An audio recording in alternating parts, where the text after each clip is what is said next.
So I'm walking and I'm pondering, and you may not like my thoughts, so the hat might be fitting. Sunglasses on, it's a bright day. Walking the dog down our favorite road. There she is with the fall coming in. And here's what I'm pondering. Been in higher education, post-secondary for a long time. And I didn't actually enter it quite purposely until I was in my 30s. Did a associate arts college, started in college, went on to get a bachelor's degree, mostly online, and a master's degree, and eventually a doctorate degree, which I finished not too long ago, and it was quite a privilege to be able to do so. And I've also worked in post-secondary, pretty much in not every role, but a lot of roles. Been in operational unions, been a faculty member, part-time, sessional, full-time. Haven't been an executive member or a board member. Thank goodness for that. Those are pretty thankless jobs. Worked with folks in those roles very closely. And here's what I'm pondering as I'm walking the dog, thinking. There's two terms that are float around a lot, especially in Canadian post-secondary where I'm based in, and it's the terms internationalization and indigenization.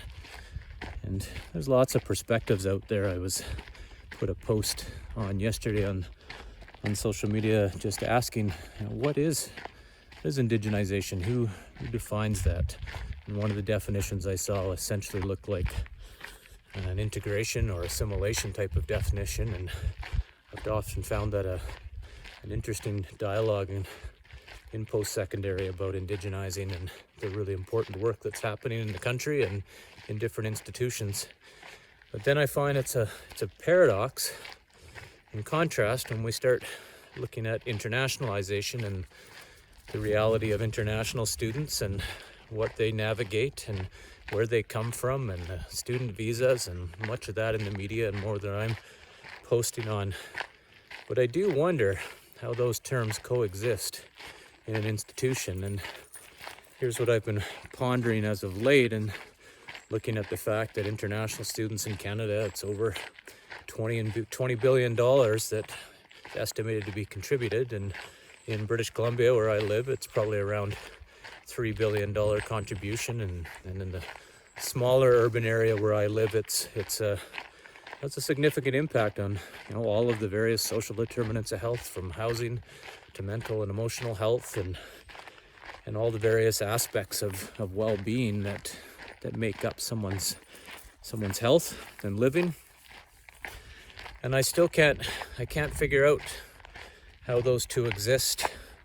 And we've got the reality, for example, of in the areas where I live, it's still disputed territory between Crown title and Indigenous First Nations that also claim rights and title to that area and is recognized as such. So it starts to raise questions around revenue sharing. It's happening with forestry and mining and lots of work in fisheries about how that relationship occurs. But I do wonder, as more new settlers, which is essentially what international student programs are, is bringing in more potential settlers, and more folks that come in on a student visa are turning into new Canadians. And it's also central and critical to our economy. Birth rates have been declining for decades, and so internationalization, it's pretty important.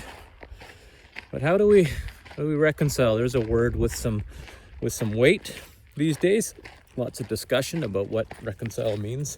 But how do we reconcile those potentially competing terms, internationalization and indigenization? Post-secondary institutions are becoming highly reliant on the higher tuitions that international students pay, generally 3 to 5 times what a domestic student pays. Lots of debate because that's based on lifetime taxes and otherwise. But inherently, by the definition of the word, it is a discriminatory practice. It is discrimination.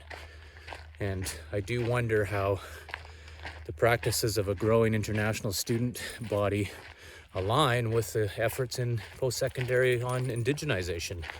And who determines how that work is going? Who evaluates how that work is going? Whose voices are important in that work?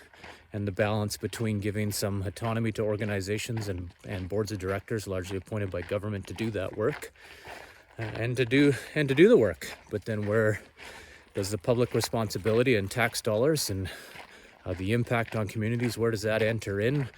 Where does a post-secondary institution's obligations and responsibilities, where's the boundary and the border on that? Lots of quandaries and questions I think about as I'm walking the dog down the gravel road as fall comes in. Let me know your thoughts. Send it in the comments, send me a direct message.